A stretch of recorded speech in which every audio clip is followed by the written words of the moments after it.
Oh, ladies and gentlemen, welcome back to the channel, man.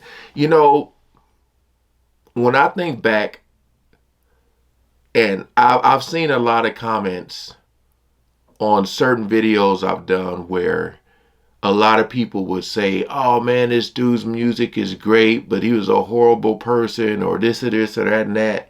So we gonna check this out. We are back on the Grunge channel. We got respected musicians who were actually terrible people.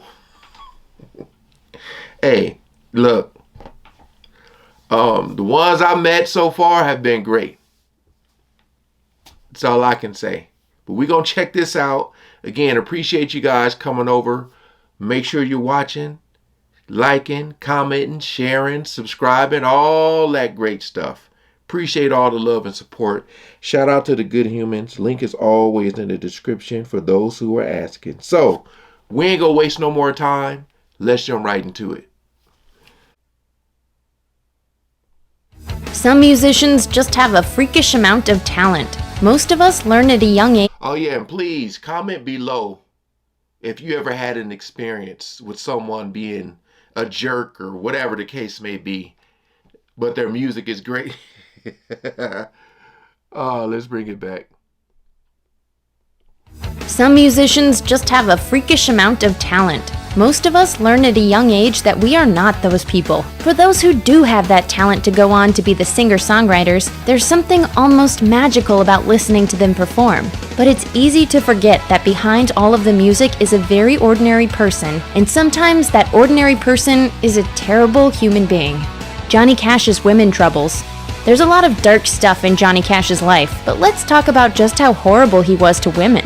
Vivian Cash's book, I Walked the Line, My Life with Johnny, was a heartbreaking tell-all, detailing how she continued loving her husband, even through the drugs and the affair with his more famous second partner, June Carter Cash. It was Vivian who gave him 4 daughters, raised them, and who stuck with him through the worst, but June gets all the credit. Behind closed doors, June Carter didn't actually have it any easier, in spite of the storybook romance performed for the public eye. According to biographer Robert Hilburn, Cash had cheated on her when she was pregnant with her son John Carter. There were more than a few women, but the one that had to hurt the most was June's own sister, Anita. John Carter has also gone on record talking about his parents' less-than-perfect marriage, and has said his mother's drug addictions and descent into paranoia came from a near-constant fear he was cheating yet again. That fear spread to their son, who grew up well aware his family could fall apart at any time because his father couldn't stay faithful.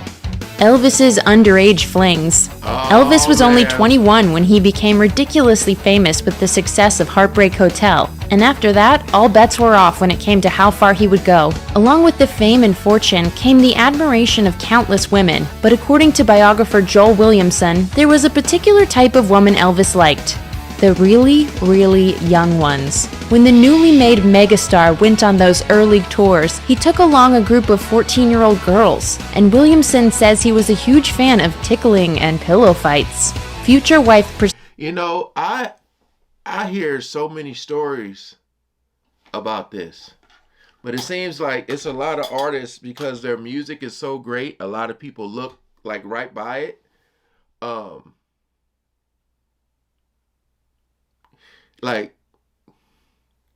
are y'all the type to separate like artist, person, or you? Comment below. I would like to know. When the newly made megastar went on those early tours, he took along a group of 14-year-old girls, and Williamson says he was a huge fan of tickling and pillow fights. Future wife Priscilla was 14 when they met, and just what went on behind closed doors is debated. What's not debated is that he lost interest in her after Lisa Marie was born and went on to court another 14-year-old. There was the potential for violence in Elvis, too. Years later, he was engaged to 21-year-old Ginger Alden, who claimed he once pulled out a gun and put a bullet in the headboard of the bed she was sleeping in. He called it an attention getter. How does this weird stone bath mat help prevent slips? Do you hate stepping out of the shower into a puddle of filthy? Johnny Paycheck's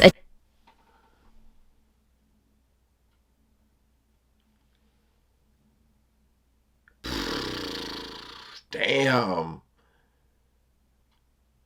attention getter. That's, yo. Years later, he was engaged to 21-year-old Ginger Alden, who claimed he once pulled out a gun and put a bullet in the headboard of the bed she was sleeping in. He called it an attention getter. Johnny Paycheck's attempted murder. Johnny Paycheck was one of the Grand Ole Opry's most respected members, and was known as something of a country music outlaw too, as his entire career was colored by drug and alcohol use. His difficulty staying out of trouble started way before he was a star though, and when he was still a teenager he enlisted in the US Navy, punched a superior officer, and spent a few years in prison. The record deal came after that, and so did the check forgery and the attempted murder. Johnny Paycheck, one of the outlaws of country music, is now singing the blues behind bars. Paycheck was on his way home for the holidays in December 1985 when he stopped off at a Hillsboro, Ohio bar for a drink. He was recognized by a local named Larry Wise. They got to chatting and no one's entirely sure what happened next. Whatever offenses were caused, it ended with Paycheck grazing Wise's head with a bullet, and he'd later testify the music legend had, quote, blowed my hat off. The case dragged on and Paycheck was sentenced again. Chuck Berry's icky past. Chuck Berry was a legend who helped shape rock and roll. He also once punched Keith Richards in the mouth, and what could Richards have done to deserve that? His guitar was laid out in this case, and I thought, oh, come on, Keith, just a touch.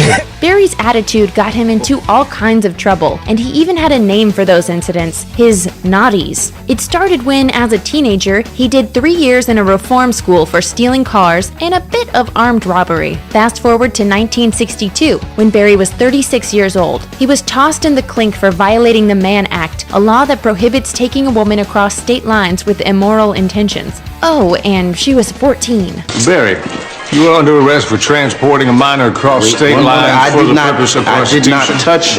First of all, I didn't transport anyone. I didn't solicit anything. That's not all. In December 1989, Berry was accused of videotaping women in the not-so-private privacy of the bathroom of one of Berry's restaurants. The following June, his property was raided, with law enforcement finding weapons, pot, and the videotapes in question, placing him at the center of a class action lawsuit. Berry's camp eventually settled, but that seriously tarnished his legacy.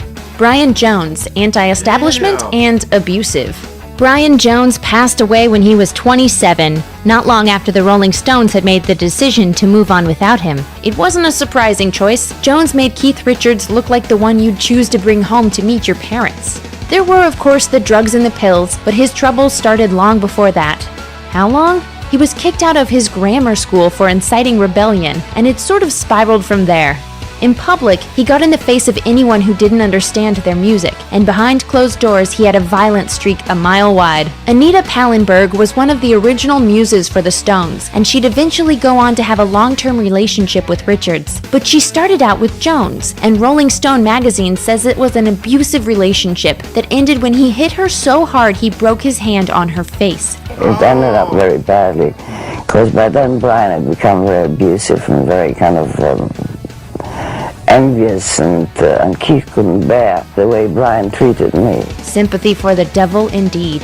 Steven Tyler's child girlfriend. There are two sides to every story, and really, both sides... Man, what is up with that?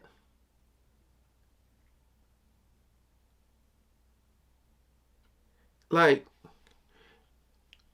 do people be so high, like, that they don't care?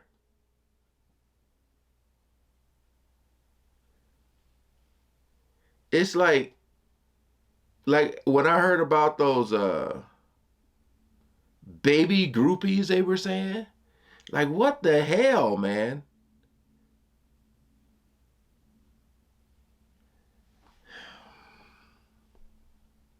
To this one are uncomfortable. When Aerosmith frontman Steven Tyler wrote his 2011 memoir, Does the Noise in My Head Bother You?, he talked a bit about early girlfriend Julia Holcomb. Tyler wrote he had nicknamed her Little Bo Peep. said they liked to get it on in public, and left out a lot of other details. Holcomb wanted to clear the air about what she says really happened, so she took to LifeSite to tell her side of the story. According to her, she was a 16-year-old from a broken family when she met Tyler and kicked off a relationship with him that really started when her troubled mother signed documents making Tyler her legal guardian. Holcomb says she was already pregnant by the time he asked her to marry him, and plans for a family started to fall apart when his grandmother refused to pass on her ring. 5 months into the pregnancy, Holcomb was trapped in a house fire and sent to the hospital, where she says Tyler convinced her to have an abortion. Holcomb left him and returned to her parents. Tyler returned to the rock star life, but has since spoken openly about regretting the decisions he's made in the past. Richard Wagner's anti-Semitism. Even people completely unfamiliar with classical music know the work of Wagner.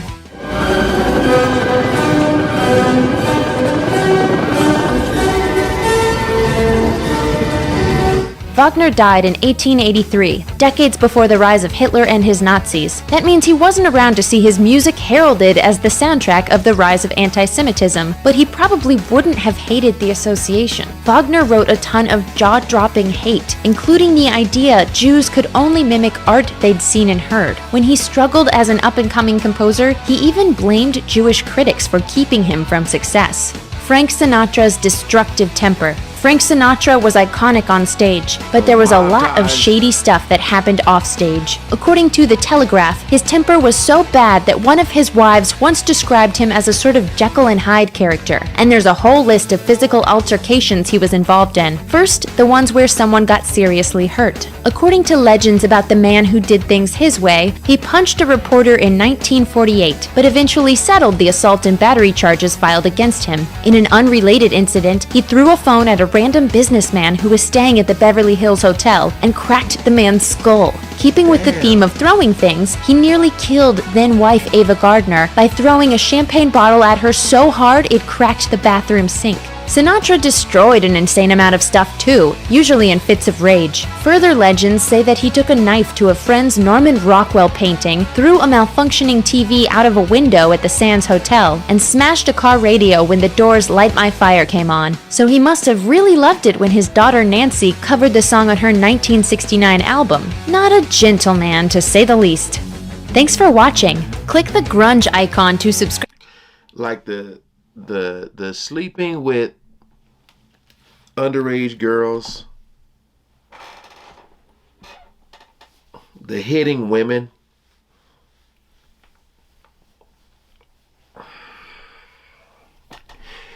like I said, for me, like, I feel like if it's a weird feeling. Because, like, although I know the music is great, but when you hear these stories, it's like, it's hard for me to separate the man from the music. Because I believe they go hand in hand. You know, for instance, like, if you go back and listen to R. Kelly's music, it's like he was singing stuff. And now it's like you really understand the meaning of his songs now when you combine that with what he's done.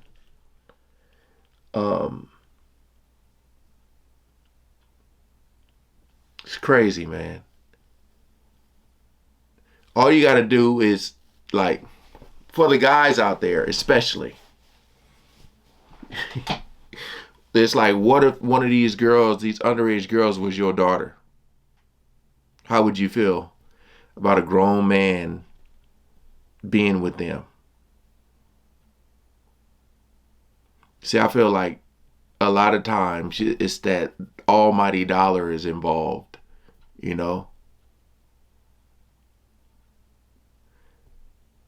It's crazy.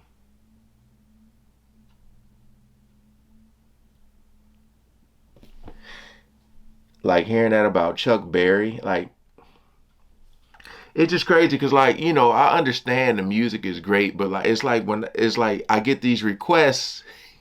I don't know if people know about these artists, the past, the stuff they've done, but it's like you get the requests, oh, you check out this song. But it's like, you know, like what the hell? And I get it too, because like I said, I've reacted to so many artists, and you'll see people commenting and saying, oh, this dude was this, or this dude was that. And you're like, damn. And then you hear this stuff. Like, I don't know how true all this is. But I'm pretty sure a lot of it, like, is. I just don't know if some stuff is exaggerated or not. But,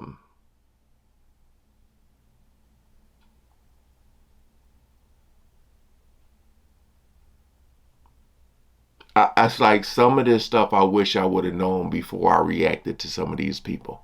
That's all I'm saying. Because it's hard for me to separate the two.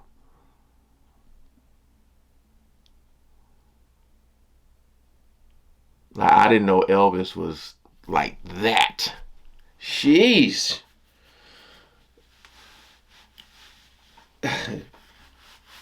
And I'm not the type that like, you know what? I don't even want to know. No, I want to know. I want to know. Cause it's one of them things like, if you were going to be dating someone, wouldn't you want to know if they had like this crazy past? You know what I mean? Because some of that stuff is embodied in them. It like, well, like stuff that happened sometimes with certain people, it'll end up happening again. So you will want to know if like you're dating a woman and she's crazy. Like you're dating a woman and she shot her ex. You will want to know what happened. You know, was she defending her? You know what I mean? Jeez. But all right, we checked this out, man. I don't know how many of this stuff was new to y'all, or if you guys did know. Comment below. Peace out.